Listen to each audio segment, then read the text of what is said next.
don't know about you, but something just doesn't feel quite right.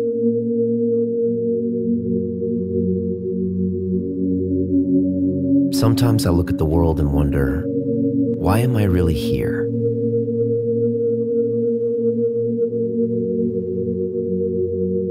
I get anxious, I feel lost and confused.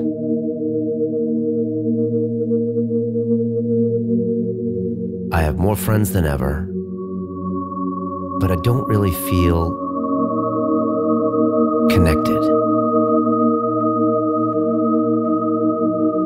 I have all this information, but I can't find the truth.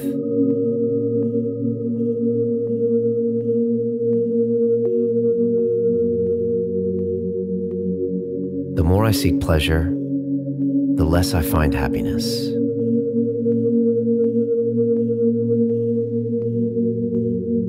I don't remember the last time I played. I don't remember the last time I was scared. I don't remember the last time I felt human. Maybe the answer is right in the mirror. Maybe it is something that I took for granted my whole life. Maybe the answer is inside my own body. The only thing that connects me with who I really am. If I can understand that, maybe I can understand myself.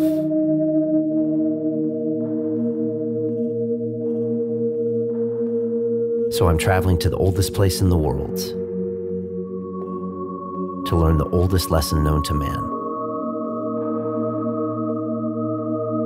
from the only person who can teach me.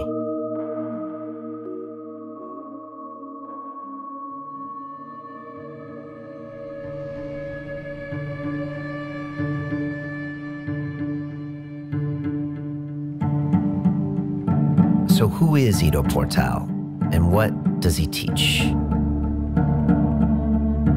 Well, where do I begin?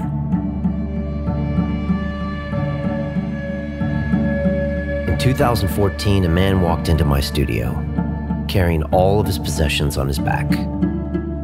He was a nomad, relentlessly touring the world city by city, teaching his message one person at a time. What I thought would be just another interview, instead, changed everything. Because I began to think of my body in a completely new way. You see, Ido is a man obsessed with human movement, who has spent his entire life in the pursuit of this knowledge. His subject, movement. His mantra, move. Move more, move better, move with more freedom, move with more understanding. Move, move, move. His teachings would attract a new tribe of practitioners with their own unique ideas, values, and character. Ido would call this movement culture. Then in 2015, everything would change when he began training the UFC fighter Connorem Mc Gregor.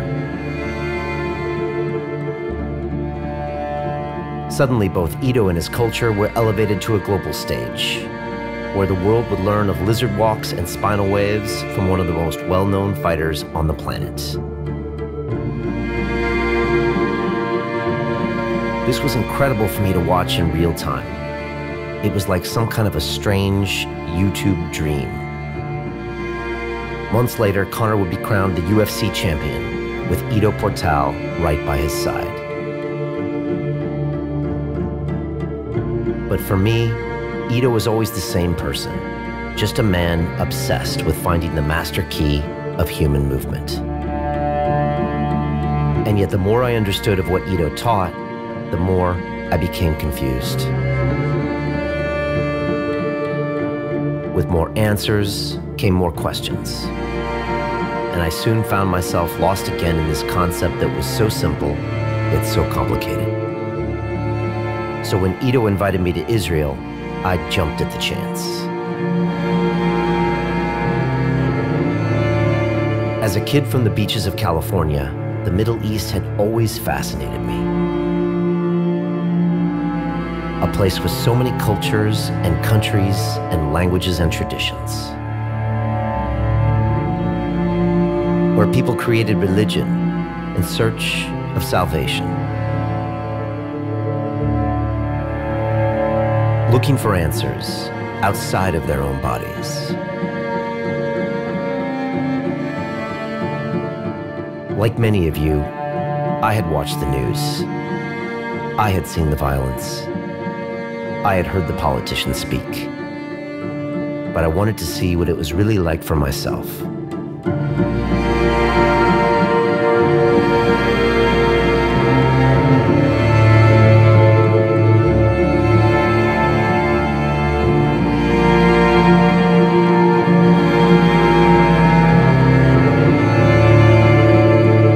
So here I am, in the land of the soul, to learn about my body.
Try your best, you keep going, don't stop, never stop, never stop. There is no reason to rest. Just keep going, keep going. You're frustrated, keep going. Oh, I'm shit, keep going. I want to kill myself, keep going. Keep going, keep going, keep going. Just chew on it, get used to the craft, man. I'm making a craft here. And you know, it's like the first craft that you made in primary school. You brought your mother some fucked up statues and Mama, look what I did. And she said, what a beautiful creation, it's so creative. It's like afterwards your dad throws it in the garbage because he thinks it's some leftover. So here we are just getting used to that. I'm shitty, I'm not yet good at it. It's the shoshin, the beginner mindset. And we go into the beginner mode. And I try to sustain the ball on the wall for as long as possible by placing myself in front of it, tightening my fists, and moving my body. If I miss it, I miss it, I pick it back up, I go back into action. Let's do it. There he is. You know? How are you? I'm good.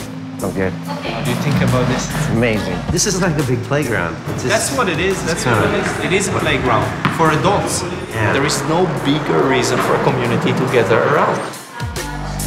Play.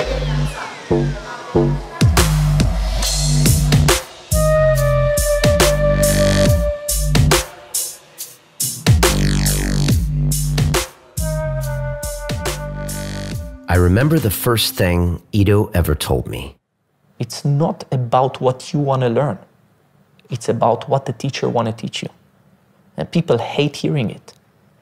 If you find a real teacher and if you find a real process, it doesn't matter what he teaches, what it teaches, what she teaches.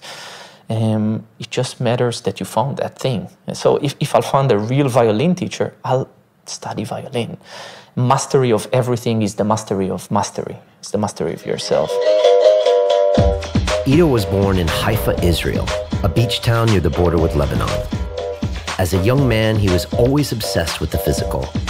And at 15 years old, he fell in love with capoeira, the seductive Afro-Brazilian martial art and dance that introduced him to movement, music, and rhythm. For the next 16 years, Ido would master the art. But this dance was not enough, and Ido longed for more.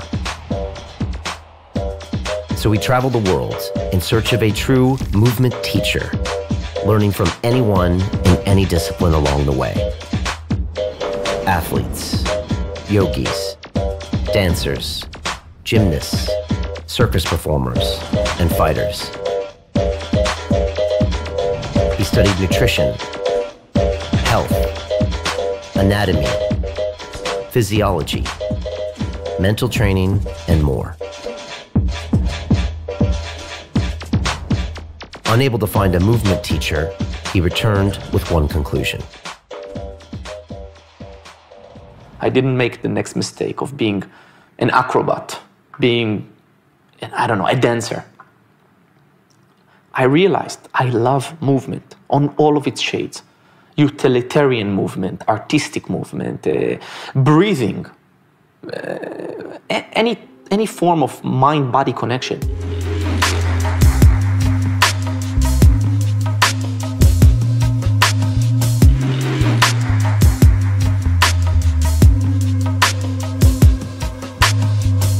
Boom, 1, 2, balance, feel it, place, balance, feel it, down. Don't drop down. Everybody sees that you're cheating. If you spend days on the rail, you would become the cat. But we stop challenging ourselves like this and we start to feel shitty, hence we don't like it. I challenge you to not like it when you're good at it.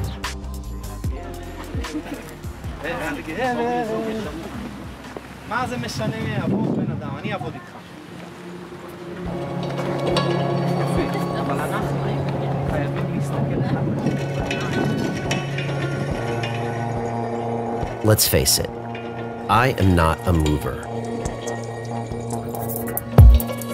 In middle school, I won the science fair. At university, I got the engineering degree.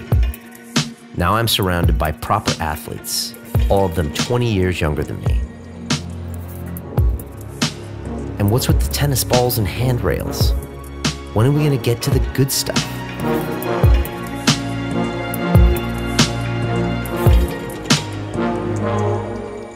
If it's too much and I give you a traumatic experience, you're not going to go back into it. And then we encapsulate the fear, and inside the capsule, it grows until it takes over your life. Where touching it in the right moments is okay. Here is a controlled risk. Yeah, you can probably somehow, if you're a real idiot, catch your foot inside of here, fall on the other side, and crack your head open. Making some serious mistake. But without it, what will happen? Yeah, like I'm here, I'm here, I'm here, I'm here. Okay, I need this, I step on it, I need here. So whoa, whoa, whoa, whoa, where am I? Okay, I'm stepping here. Oh, I need oil, I'm falling down. Oh, I come down here. It's nothing. But it looks much different when you're up there. Yeah. Try again.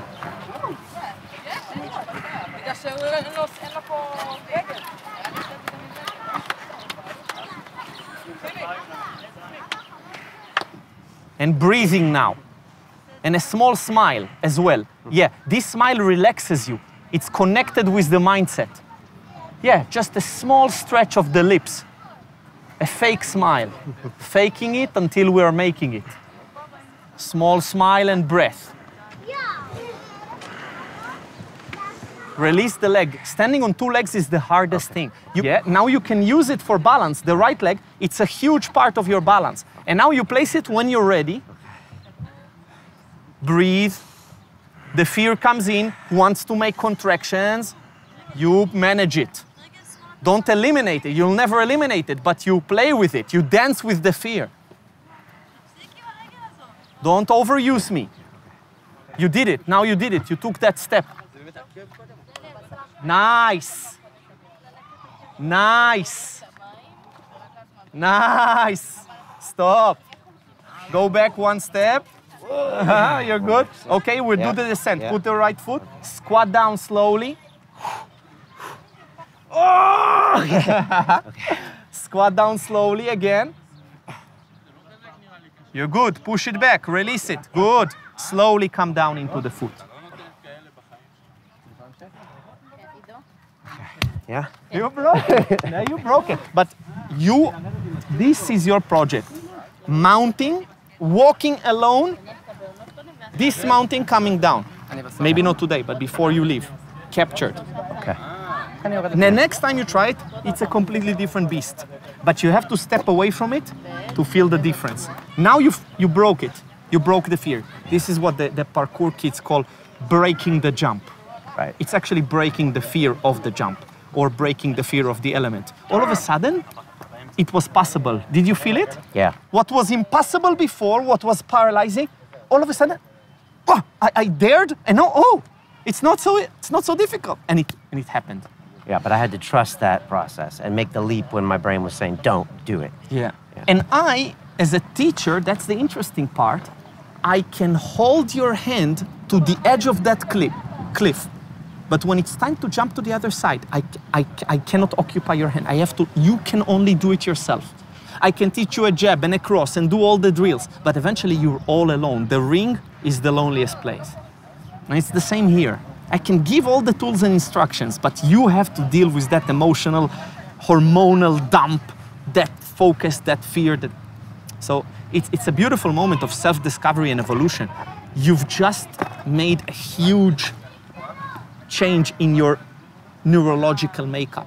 You've rewired yourself around this fear, around the possibilities, and you're not the same person as you were.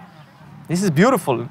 We need more of this in our lives. It's uncomfortable, but this creates huge changes. It's an arrow. Discomfort and fear is an arrow. It's here. This is where the gold is. X marks the spot. It's here, but we go with the pleasure. That's not where the arrow points.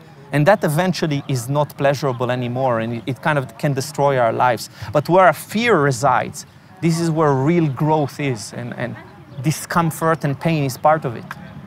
Thank you. Good. Good, guys.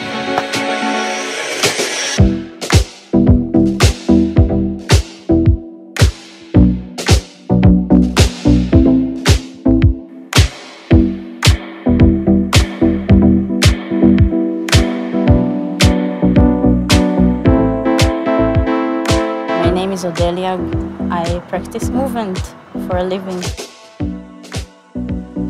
I came across Ido's work in capoeira, and I directly recognized there's something different about the approach, about the quality of the work. I had to learn from this person, so I just started to train with him, and then we shifted into other worlds. I had a car accident around 10 years ago. I was just driving the car on my way to Haifa to meet Ido and the guys, and someone ran into the car behind me, and I nearly died. I broke 4 vertebrae in the lower back, L1 to L4. I was lying in the hospital bed, and I was thinking, I wonder where will I be in 5 years from now? Will I be able to walk? Will I be able to do this? And then after a few weeks, this question still, I remember the day that I was lying and thinking about, because I couldn't walk, I couldn't move. And I realized that it doesn't matter. I try to live every day. Like, I know it's a bit cheesy, but as if it's my last. But it really is, it really could be.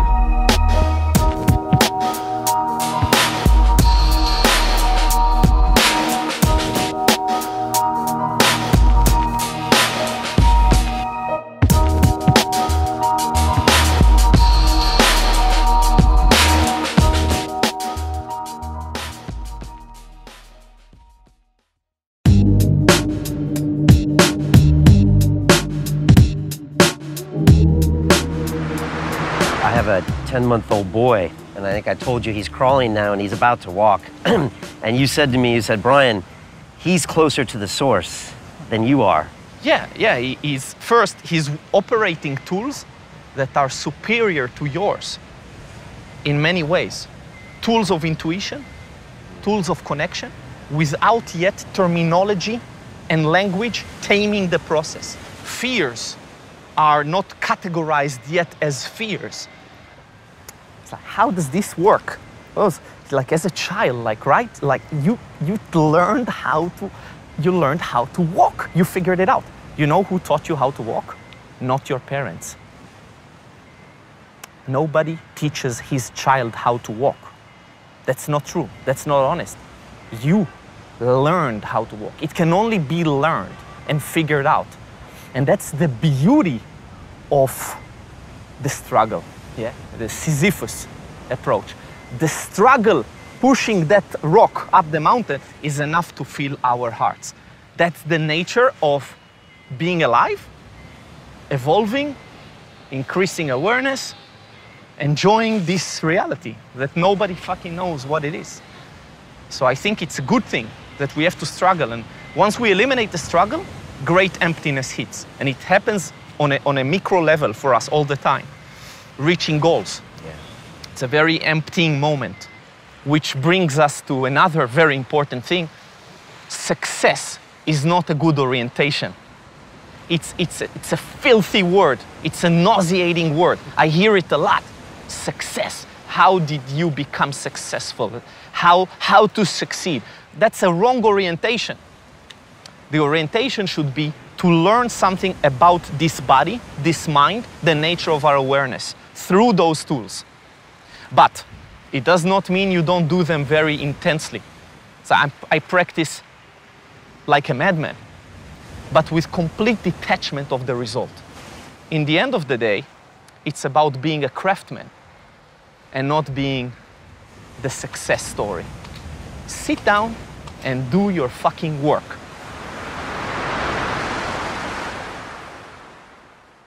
You still do hanging work these Yeah, days of and everything? Of course. I do it in the gym now, and I just think about you all the time, you know? Always good. I'm gonna go. Got room there to hang. I'll do a little bit. And how often do you prescribe the hanging? Daily. Daily, and Daily. for what kind of a time interval? 5-7 minutes a day total time. But they build it up in small sections, maybe 30 seconds, maybe 20 seconds, maybe a minute. And it's kind of like a cat stretch for us. Right. Because we're not moving on all fours. So we rarely the modern lifestyle, we rarely compress the body and we rarely extend it. And this is kind of very nice extension. It runs through you. You let gravity do the alignment for you. And what better modality to use than gravity? We're living with gravity. We have a constant relationship with it, although many don't realize it. And then the other thing, the compression, is the squat, which we've talked about before. Yeah. And just compressing the lower body and just down here, spending time. And this is what I would recommend for everyone. These two basic things. You have to really think, what kind of legs do you want to build? I don't want tree trunk legs. I want bamboo legs. Wang, wang, wang, wang. Flexible, strong. Yeah. If the wind comes, it bends it, but it doesn't break, and it can bounce me out. It's elastic. I do this now in a suit when I'm waiting for my breakfast in London, and people walk by and they just don't understand. I also hang in the subway from the thing, and it freaks the English people out. Yeah, I'm sure. I do it in Germany, and I get some weird looks. Yeah.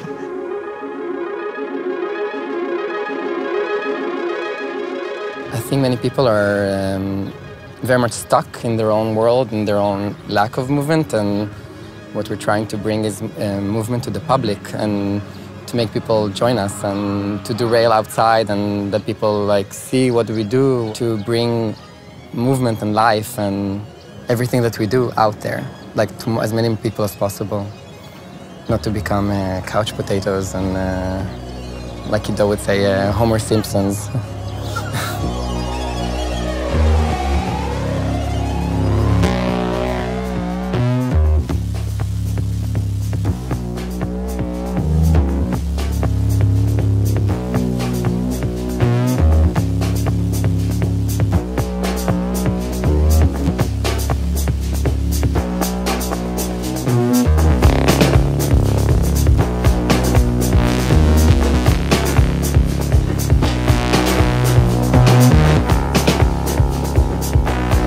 Send it up. Send it up. Send it up. Hop. Hop. Hop. Hop. Hop. Go. Hop. Hop. Hop. Hop. Hop. Hop. Hop. Hop. Hop. Hop. Hop. Hop. Go. All this was while you were waste of time. Your backlash, never mind. I'm onto something off your back. Good. We start with movement of the spine. Starting with the wall. She will stand very close to the wall, facing the wall actually. And come a bit from the sides, come closer. She will touch the wall with the nose. And then she will touch the wall with the chin. And then with the chest. And with the chest to the ribs. With the ribs into the abdomen. Abdomen into the pelvis. By the time she touched the pelvis, the nose is the furthest back. And now she initiates again. Nose, chin, chest, ribs, abdomen, pelvis, nose again. And she does this very, very slowly like this. And little by little, it will start to form a wave. As she comes close to the wall, but she does not touch it anymore. And she starts to wave her spine. Wave her spine. We will go like this 5 minutes straight, non-stop. Everyone across the wall, let's start.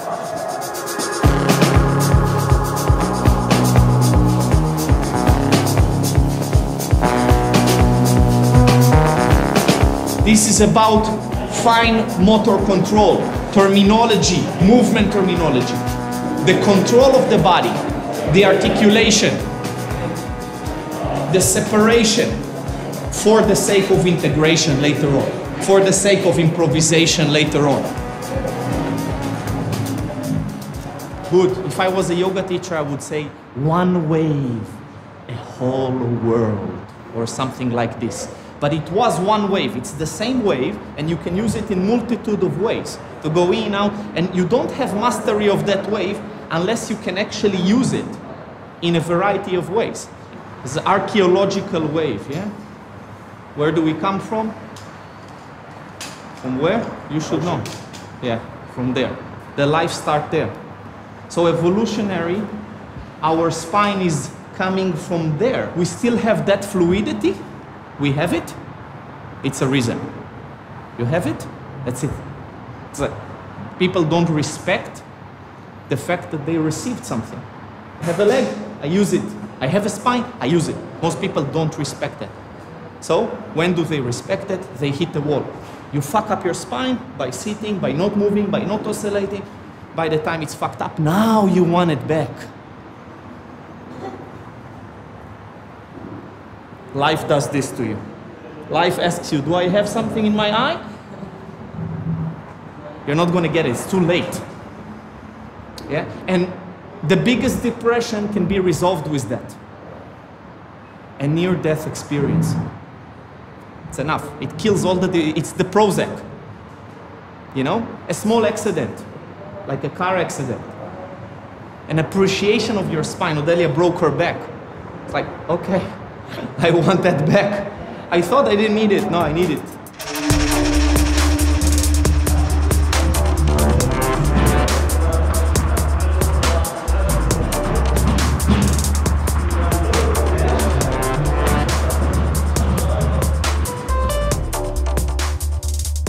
Because I'm interested in the ability, in the content inside the container, in the liquid inside the cup, and not in the cup. The tennis boxing game is the container. What is the content? Rhythmicality, footwork, sense of distance, accuracy. Touch my hand. It's not easy to touch that ball, to catch it, yeah?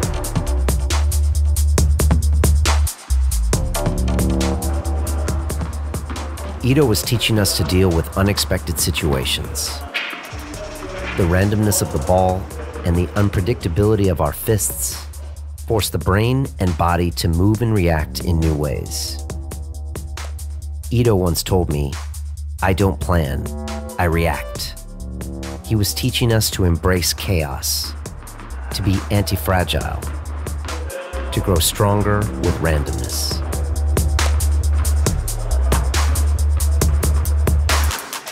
The problem is, the more you play this game, the less it does the magic. And at the same time, the more you play the game, the better you become at it. These move in inverse correlation. Because the more you get good at it, the more you like to do it. But the less it is for you.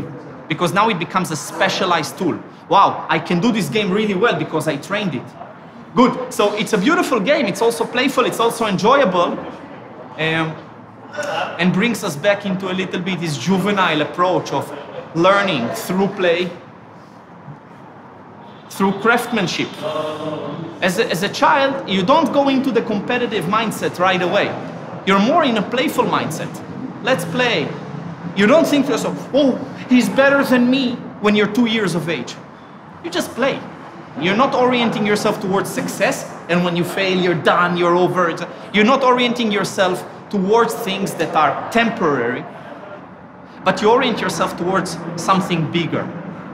Craftsmanship, self-mastery, self-discovery, evolution. My movements are beautiful today, but maybe tomorrow my movements are not beautiful anymore, but I'm not basing myself in beauty. It's not about just moving beautiful and looking beautiful.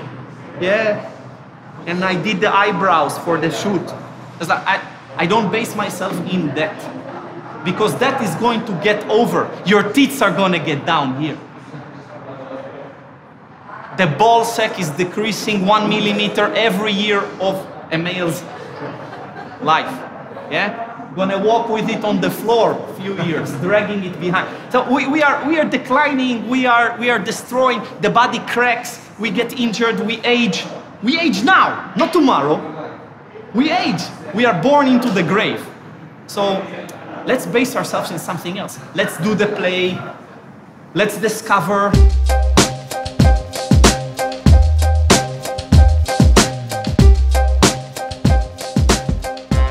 Even if it's a dead-end street, this game, it's already a beautiful way to pass an afternoon, and it's to make sure you are feeding yourself. Not food, but movement tasks that are essential for us. And that's not respected. The adults look at it and it's like, he's just playing, he's just being a kid. No. Yeah, he's being human, more human than you. Homo ludens, we are that play man.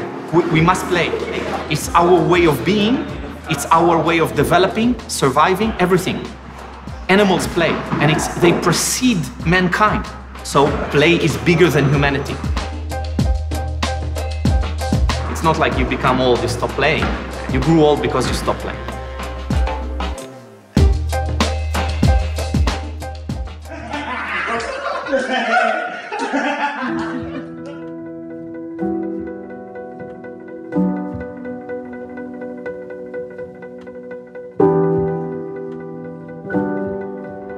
I think that the real disabled people are the people that don't move. And it's like if you see around, usually in big towns and everywhere in the world, in Europe, in the States, in Israel, everywhere, you see most of the people, they don't move. They walk, they sit in the car, they eat stuff, awful stuff usually. They look at TV. I mean, they are very stiff and they don't move. They don't try to challenge their body. And so they don't try to challenge their mind either. I mean, it's all together, you know.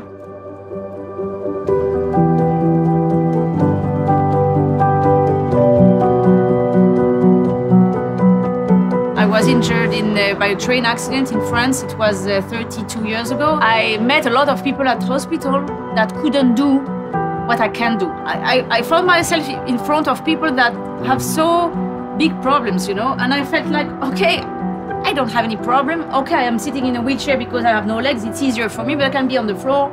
I can climb, I can do everything. I'm like a monkey, you know? And then I had the feeling that I have to move for those who can't move. The guy who can't move his arm, I am moving for him, my arm, because I think it's like I have a so great privilege, I have to use it. I have to use it. And I don't think everybody has to deal with sport at a high level. I think everybody has to move. Meaning you have a lift and you have stairs, take the stairs. You have I don't know what, you have a car and a bike, take the bike. Not the electric bike, you know, the normal bike, the tiring one. You can run, you can jump, you can dance, just do it.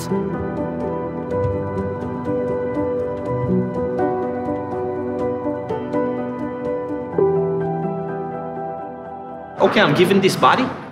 That's enough reason for me to respect that tremendously. I'm not going to degrade this body. I'm not going to destroy this body. But because I was given this, it's enough reason for me to go full on with it. To learn about it, to operate it, and to work with it, and to explore it, and to understand it.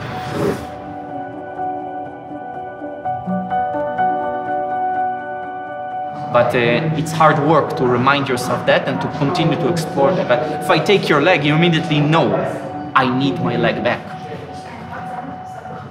The body is us, and we kind of know it, but we also fall into all these Descartian traps, living up here, and by the time we are realizing it, it's too late, and we lived in a suboptimal way. And maybe that doesn't matter, like I said. Maybe ultimately, again, the same end result is the same end result, but somehow, again, like I said, it makes sense right now to go full on with what I receive. So I have this breath, so I use it to communicate with the most passion the idea to you, not just wasting it away. I have this leg, okay, what can I do with this leg? I have this spine, what can I do with it? I have this brain, what can I do with it? And it's a good reason to go for it, and it fulfills you back because of that. I think it gives you so much because of that. It's a hint, it's the right thing. Purely because you can. Because that's enough of a reason. Yeah. It's there. Respect that. Why do you think it's there?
Who is this gentleman over here who seems to be enjoying himself?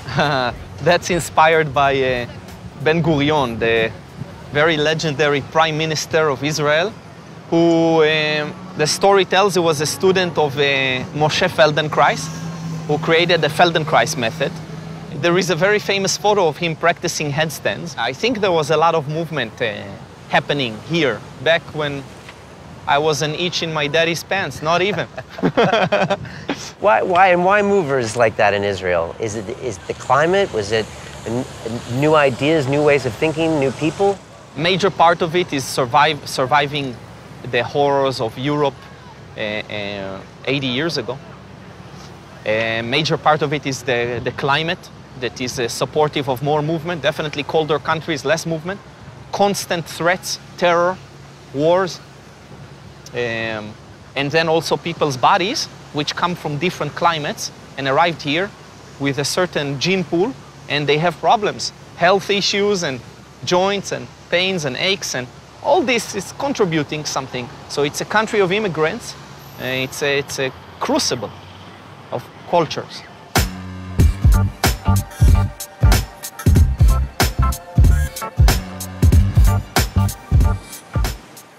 On my flight over here, they gave me a pillow and they gave me a blanket, and it was just about the right temperature.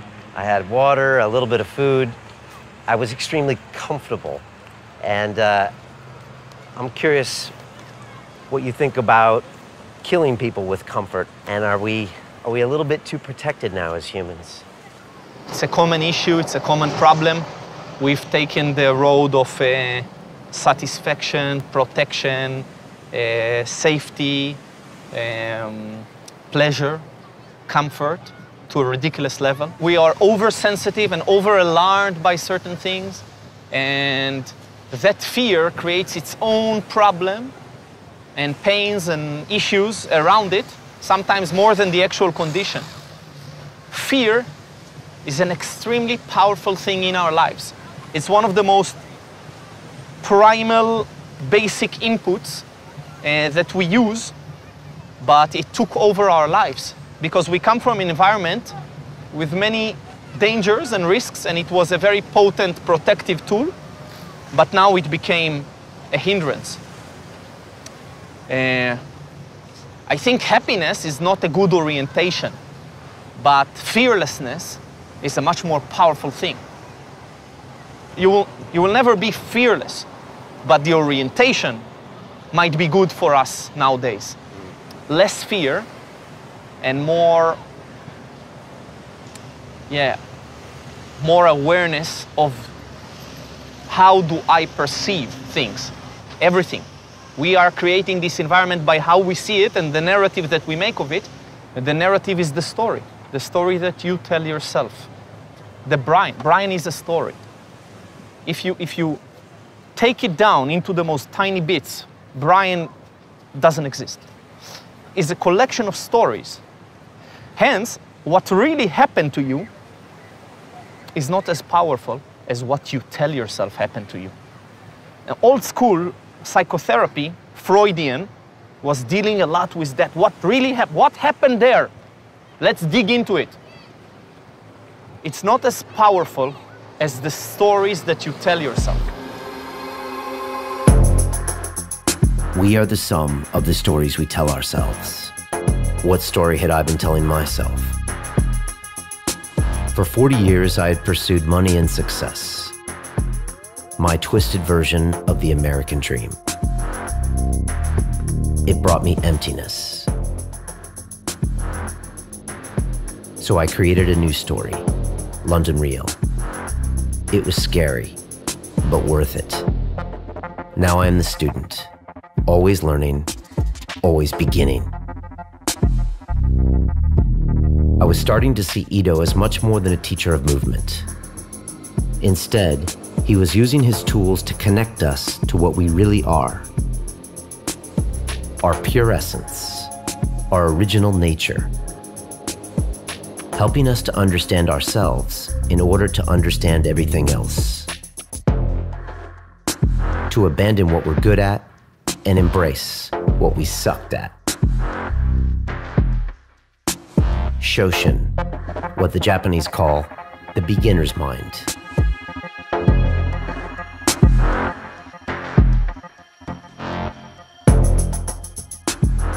Doing this, it was considered the weirdo. Now it's a whole culture doing it, and I'm so happy to see here people coming in, playing with a ball, you know, on the wall. It's like, why? Because now it's a fashionable way of training, of being, of moving.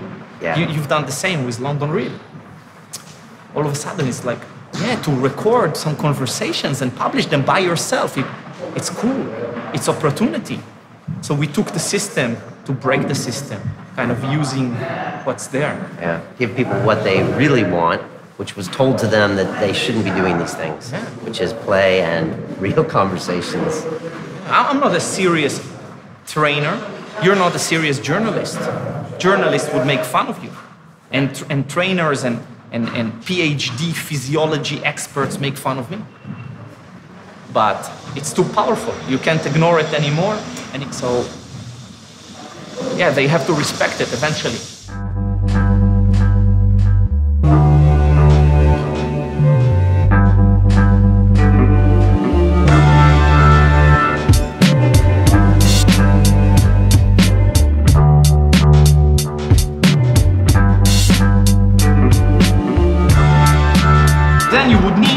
catch the stick as close as possible to the floor, using your legs to lunge, to move, to place you.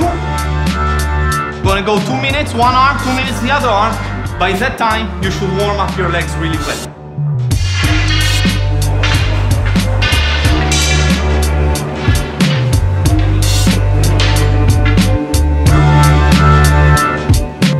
I can use squatting and I can use lunging of all kinds, and I warm up my legs in a real way. It's not like you're preparing this way and then you go to a judo match and you're in a perfect way. Life looks weird. Pause a tennis game on YouTube. What do you see? So this is a much more real way to prepare the legs. Because if you do prepare the legs in these perfect positions, you can't move for shit. These are the worst movers on the planet. Fitness people. They are the people who invest the most amount of time into their physical practice and move the poorest. Of course, the couch potatoes are worse. But for the amount of time invested in movement, they are the worst.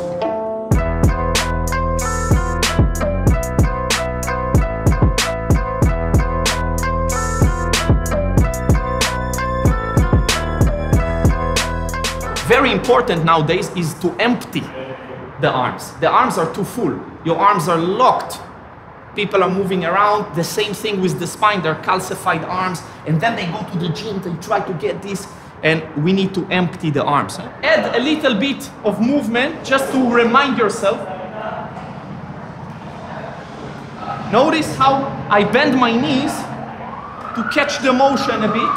And I feel a rush of blood in my hand. Rush of blood, rush of blood, rush of blood. When I do the drills with Connor, he says, I feel like an orangutan. He finishes, he says, I'm ready, I feel like an orangutan. And that's where all this stuff originated from. Yeah? The Vinnie McMahon walk was more cocky, but he added these ape arms. So, getting a little bit longer. I hope you feel that. Now, you're already too long. Yeah, you as well, yeah, and Roy. Remember what I said, these are transmission cords. But what am I doing now? I'm trying to make this the engine, not the transmission. Strong arms mean shit. Because the power is not here. Yeah? Show you the real power now, yeah? Capture it. Observe, this is the real power, how you unclog the hose.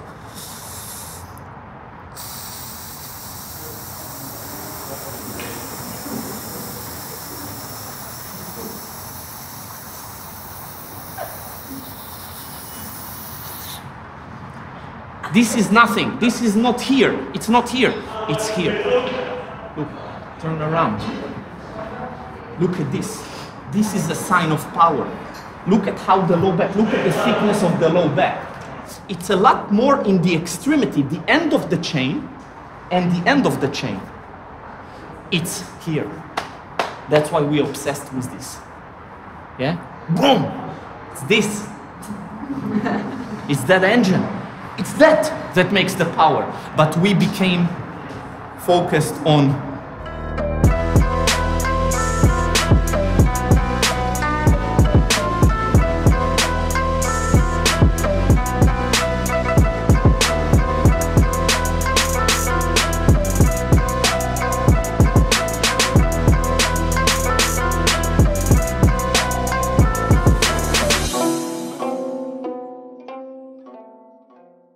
I've always been fascinated by movement, and bringing Ido in this week was phenomenal. It recentered the mind, it changed training, it was movement-based, there was no contact. To be able to go into certain positions and balance on one hand or in unusual positions, to be able to do that, you don't just have control over your body, you have control over your mind. So it's always been something that's fascinated me.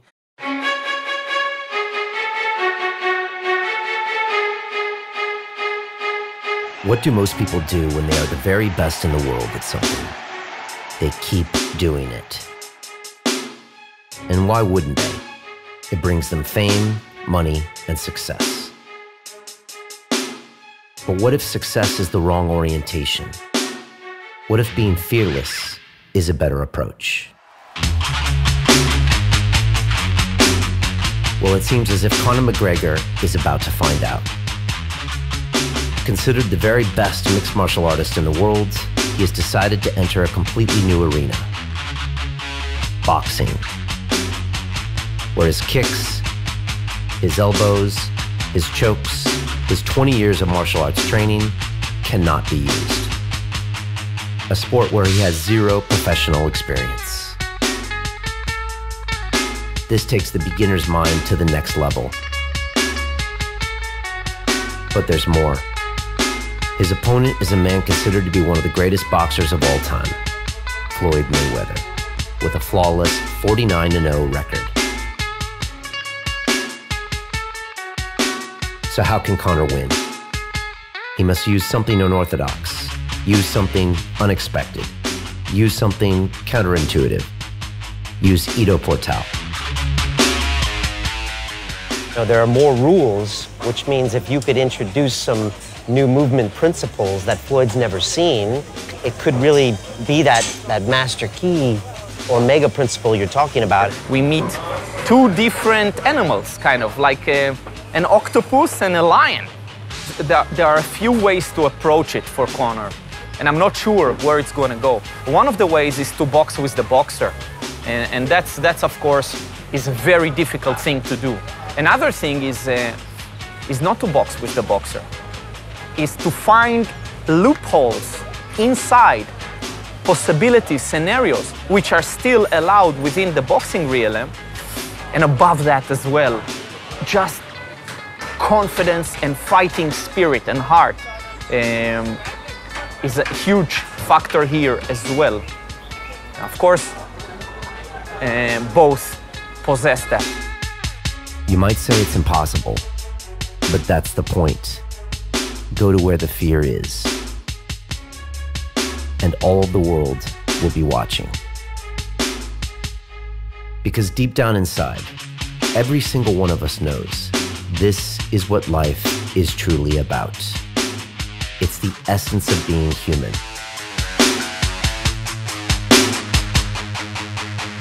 Connor has already won. What's the biggest thing you learned about yourself with all of that focus and criticism, and because you're on a different level now and working with people like Connor? Yeah, I learned that I'm not about being loved by everyone, which I once believed. It's like, I'm a good force. I want to do good. I'm a hard worker. I built myself really with those skill sets. I worked so hard at it. So like, why shouldn't it be accepted well by everyone? Everyone, right? And I learned that, no, that's not what I'm about. The bigger the star that you work with, the bigger the tale that is told about you, right? Yeah. As you said to me, if you can't stand the heat, stay out of the kitchen, right? Yeah. Yeah, I said it to myself at a certain point, because I realized, like, oh shit, what did I get into? And then I reminded myself, like, okay, do you want to do it or don't you want to do it? Can you stand the heat or not? Take the criticism, work with hatred, with the haters, like, that's the next level. Okay, what it does to the ego, how you operate with that. You should really not take criticism from general public, from comments, from talkbacks, from critics that never met you, don't know nothing about you. They're not providing criticism from an expert point of view. Their egos are screaming, their own jealousy, their own insecurities, or their just lack of understanding in the subject matter. But if you never met me, you never took a class with me, how do you want to criticize what I'm doing? How do you want to talk about movement? It took me 20 plus years to begin to understand that I don't understand. So what do you understand? You didn't spend a moment trying to understand. You watched some clips, You watched an interview, what did you do? You saw a handstand or a crawl, and then a moment after a play with a ball, and a dance routine, and then a fight exercise and a game. What do you know about it? You don't know nothing about it. You cannot do it as well. So all these hints, don't take the criticism. But don't avoid criticism altogether. Have the people in your life providing you that feedback for growth, for self-development. So if you aren't doing it for some kind of love, then so what did you conclude you're doing it for then? I'm doing it for my own self-discovery. It's being interested. It's discovering. It's growing, and it's passing time in that way. Because all we can do is just pass time. That's all we're doing, right? Like people ask me, why are you doing it? It's a way to pass time. It's a good answer. I once heard it from a martial arts teacher.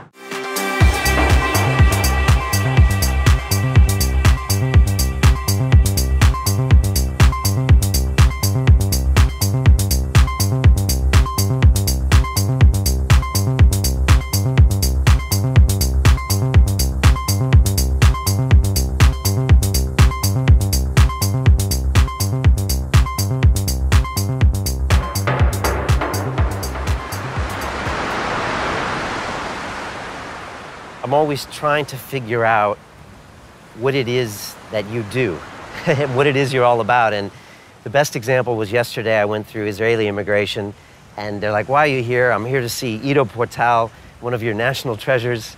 And, Oh, no. and I said, what is he? I said, he's a movement. He's not a specialist, not an expert. If I called him a guru, he would be looking for me. And yet, when I pulled my phone out and showed him literally 15 seconds of you on YouTube moving, they got it. Not only did they get it, they were excited, and they wanted to know more about it, and they were pulling the other immigration officers in to look at your video. Why does this happen? It's like all paradigm shifts in a way, I think. It's so simple, it's so, you know, there is the side of people who said like, it was always there. Of course it was always there. We're living in a body. Of course people were always moving. Movement was always there. I don't have any new insights. There is nothing new under the sun. It's just, I spin the perspective. I turn them to look at it from a different perspective, and then it just happens. Bruce Lee said it very well, and he repackaged the philosophy that was known from before. Absorb what is useful, disregard what is useless, and add what is uniquely yours. And tell me about the subsequent development of movement culture, as we know Ido Portal's movement culture. Yeah, it's just, you can't do it alone. You have to move inside a culture. You need a culture to move in, which is you will start to feel it if you don't feel it already very soon, just because you're already now practicing in a more open way, but you kind of have to find locations and friends to play with and teachers. But then imagine you have a culture to move in. Imagine you have a community you meet regularly, and it supports that, and you do it together. We are social beings, and movement, it cannot be separated from the structure that occupies it and the cultural context around it. So for me, that was obvious. We need a tribe.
pressures, all the cameras, all the friends, all the egos, all the reputations. Oh, what's next? Oh, I'm pressurized. Oh, I've never done this in front of blah, blah, blah. Oh, the sun, oh, the floor, the cracks in the floor.